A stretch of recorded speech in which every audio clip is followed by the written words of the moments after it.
All right, so part of this is going to be very specific to your duties, and then a lot of this is also annual reminders that we cover with everyone in the athletics department.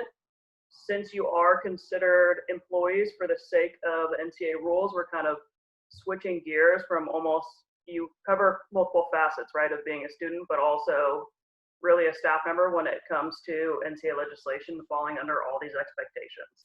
So a piece of this is how our office functions, that our responsibility is essentially to educate, monitor, and enforce NCAA conference and SDSU rules and regulations. So it's our responsibility to kind of stay in the know and understand how to function from that side of things and educate you all on your responsibilities as well. So we have a pretty good sized staff.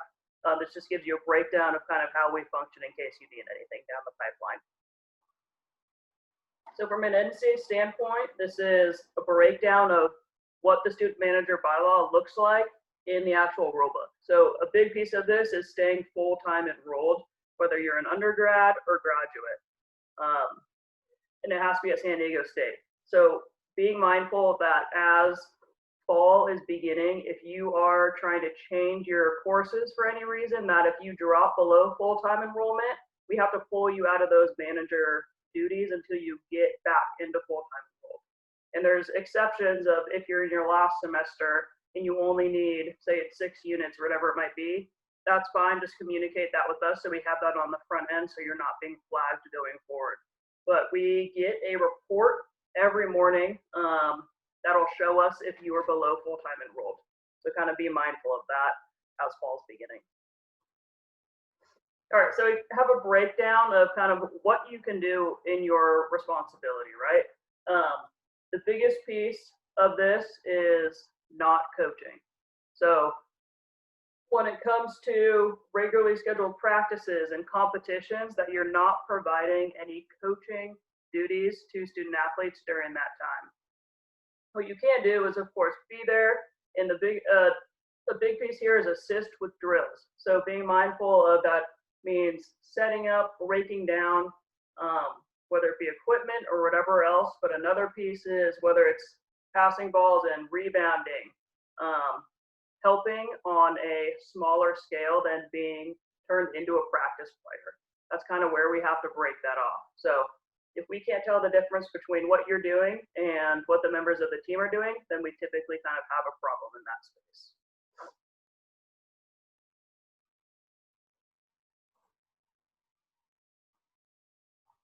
All right, so we covered this full-time enrollment piece. We won't worry, obviously, about tickets right now, but we will get into that later on down the line. A piece of this is any gear that's distributed to you, being mindful that that is for you and not to sell it or trade it for any other items or goods and not providing it to student athletes, right? Sometimes they can go to the equipment room themselves and get additional gear if needed. All right, so when it comes to recruiting, and we talk about this because when we have recruits on campus, sometimes our managers are involved on multiple different levels. We want to be mindful that while they're on campus, you can be helpful when it comes to official or unofficial visits. And again, this may not be happening for a while as the recruiting dead period keeps getting extended. But what we want to note is a big piece is what is called these recreational activities, which is essentially a pickup game. So whether it's in the sport that you're a manager with or not, you could be there for that. But the biggest piece is not reporting back to coaching staff members. So if a recruit is here and coaches can set it up and say, here's a pickup game, tell the athletes about it, and they can go ahead and do it. But if you are there, whether you just happen to be in the gym or you happen to be on the turf field, whatever it is, being mindful that we can't report that back to coaching staff members. And same goes for off-campus recruiting, that it's only done by the official San Diego State coaches and that no one else is taking on those roles. All right, so this is a super heavy breakdown, but we'll broke it down into other slides. Time management plans are essentially, this was a student-driven initiative, and essentially what this is a calendar of everything that's required of the athletes for a month time. So you may be copied on these or have access to these, but just a heads up, it's kind of required of coaching staffs to provide this to student athletes prior to the first of every month for all the countable activity and required activity for the upcoming month.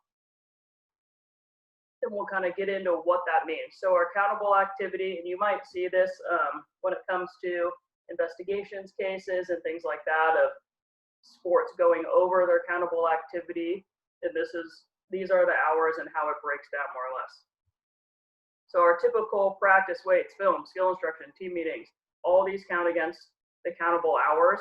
And preseason, and again, this year is obviously unique, but in general, it's unlimited with 1 day off from physical activity. So this is essentially our fall sports prior to school begins. And then once school begins, we get into these 4 hours per day, no more than 20 hours a week, and at least 1 day off per week. And contests, for the sake of this, count as 3 hours, no matter how long it actually takes, no matter how long pregame takes, pregame meal, all of that. The whole day just counts as 3 hours. In a travel day during that day off, and then when we get into out of season, the hours break down into 8 hours per week with 2 days off, and 4 of that can be up to skill instruction, so you can actually use the equipment related to the sport. All right, so required activity is something that also has to be included on these calendars, and this is everything else that's required of any of the student athletes outside of those countable activity hours. So we see a lot of community service, media events, team building, so forth. Can't take place on a day off during the academic year and doesn't count against their hours. All right, so a big piece that we like to stress is voluntary activity. So this is essentially activity that's in addition to everything that's already scheduled on behalf of these athletes. And what we want to be mindful of is we are on probation from a volleyball case, so we have that for a year, and some of this had to do with voluntary activities. So what this can mean for you is if an athlete comes up to you and wants to work directly with you, whether it's, can you help me just with rebounding, or can you set something up on the field for me and I need some extra hands. These are all fine from your perspective as a student manager. Where we can run into trouble is if these are reported back to the coaching staff, because then it turns in from voluntary to countable. So that's kind of where we have to draw the line, right? There are other spaces where athletes can do voluntary activity. Mostly we see it with strength and conditioning. But if the head coach or assistant coaches or director of ops, video coordinator, whoever it may be, are present at these workouts, then it's no longer voluntary and it counts against their hours. So being mindful of that if you get requests in that space. All right, so now we have our annual reminders, which are pretty heavy NCAA language. Extra benefits is anything that's not available to the general public or general student body. We shouldn't be accepting outside of everything that is provided to the student athletes by the athletic department. So that's kind of the breakdown we give to athletes, knowing that while you're also students, that you fall into this staff member category. So while you may have good relationships with athletes, just kind of be careful in this space and use common sense of providing anything to them. Something as simple as, you know, I forgot any, like lunch money, whatever it is, can I borrow $5? Kind of stay away from that, and they can work with their teammates in that space and kind of keep you out of it as that pseudo staff member. So institutional control is essentially saying that athletics is responsible for everything that happens in athletics, university-wide, boosters, recruits, so forth, when it comes to all these NCAA rules and university and conference as well. This is a super heavy slide, and this is how the NCAA breaks it down. Unethical conduct is essentially doing things you know you're not supposed to be doing. So providing extra benefits, providing academic assistance, violations, or being dishonest if there's an investigation on campus. All right, let's hope you can hear this.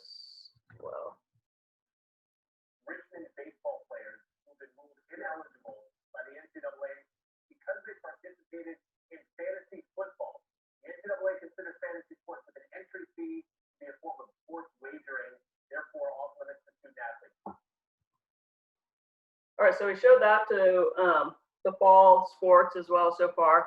And essentially, this gambling rule has been in place for quite a while, and it includes fantasy leagues. So being mindful of what that means is putting something up on the front end with the possibility of winning something on the back end is considered gambling for NCAA purposes. So there are ones that are free and you can opt into with a possible like prize money at the end.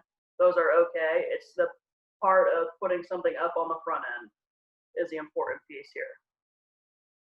The other side of this also is providing medical information to individuals. Our sports medicine staff has certainly received phone calls when it comes to how athletes are doing with injuries for the sake of gambling on the events that we're going to be participating in. So kind of being super careful in this space. We obviously see injuries before the public knows about them. There's always a method to the madness of how that information gets released. So kind of just be careful there, knowing that you know more than a lot of the general public does. Okay, Mike, the entire story comes down to one former tutor at the University of Missouri named Yolanda Kumar. She did academic work with 12 Mizzou athletes in 3 different schools between the summers of 2015 and 16. The school was not a part of her action. There is evidence indicating Kumar acted alone as a rogue tutor. But the NCAA Division I Committee on Infractions came down hard on Missouri. The Tigers have been hit with 3 years of probation, no postseason football, baseball, or softball for 1 season. There will be a 5% reduction in scholarships for those sports and also recruiting restrictions. All right, so this happened at Mizzou when we talked about this last year for those of you who are returning, but essentially it was one tutor who dealt with 12 student athletes across those sports. In some cases did an entire course for a student athlete. In other cases did entrance exams or other, whether it be a paper or assignment, whatever it is. So a lot of this came from doing online coursework. So we're at a super heightened risk when it comes to a lot of things going virtual and online for login information. And even if you're in the same class as a student athlete, be so careful in this space that if you're not assigned to work with that person on a project or whatever it is, that we're not sharing information and sharing login information. So the NCAA has defined what their academic misconduct essentially means, and it is that in that space where student athletes are responsible for doing their own work and submitting their own work, right? Pretty simple. Same goes for staff members, that we shouldn't be involved in anything that would make them eligible when otherwise not, or helping them in this space. So we have the San Diego State policy where staff members, coaches, all athletic staff members outside of the SAS group, which is our academic support group, shouldn't be contacting professors on behalf of student athletes for any reason. So we get into this of how we all as staff members kind of fall into this definition, right? So essentially, again, it's just providing these extra assistance that's not otherwise available to them. So we already provide tutors to student athletes, and it's not your responsibility to do their work. All right, so this takes place for not only student athletes, but also with recruits, and the NCAA lumps them into this group as well under this pre-enrollment space where it would be the same idea, right? Changing course grades, transcripts, test scores, so forth. Again, so just stay away from it, and we should kind of just be in the clear here.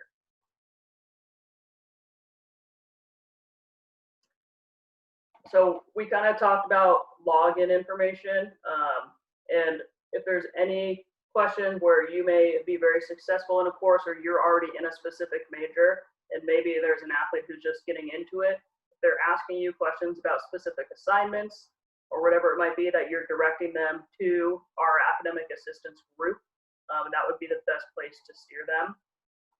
Again, being in the same class, just kind of keep it on your radar of what's appropriate and what's not in that space.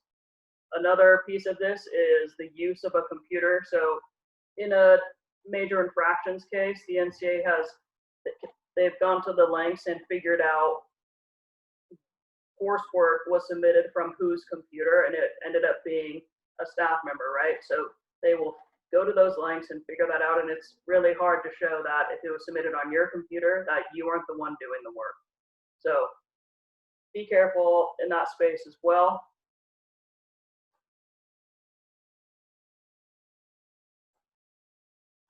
All right, so the end piece of this, I'm going to stop sharing my screen here and put a link in the chat for what we call our commitment to compliance, which essentially covers everything we just talked about. So if you're on a computer, this will probably be easier. If you're on a phone, let me know if this is working for you.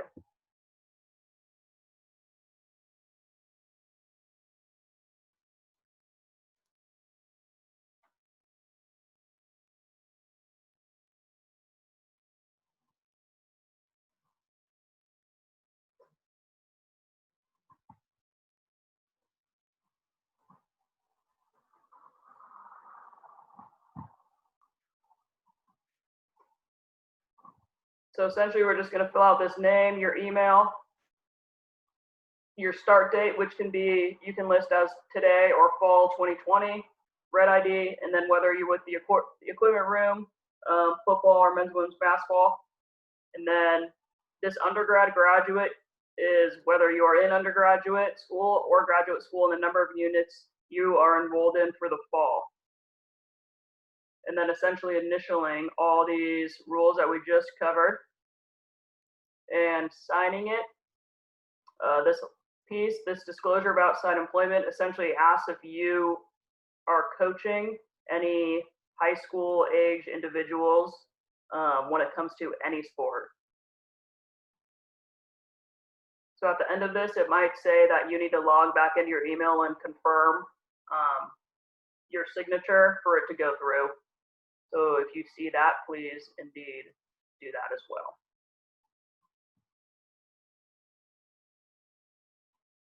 Is this working for people? Okay. I have a quick question. Yeah. What if we're going to drop like any classes? What would we put for the number of units enrolled? Because I have like 2 classes I'm going to drop. I just don't know which ones. You can put the projected, like after you drop them, what would you be enrolled in? Okay. All right, cool. And for going forward, we haven't received guidance from the NCAA yet on the number of units you have to be enrolled in when it comes to this COVID space. So that's something that hasn't been kind of flushed through yet. And if anything changes where you can be enrolled in less than full-time units and still conduct manager duties, we'll certainly let you know.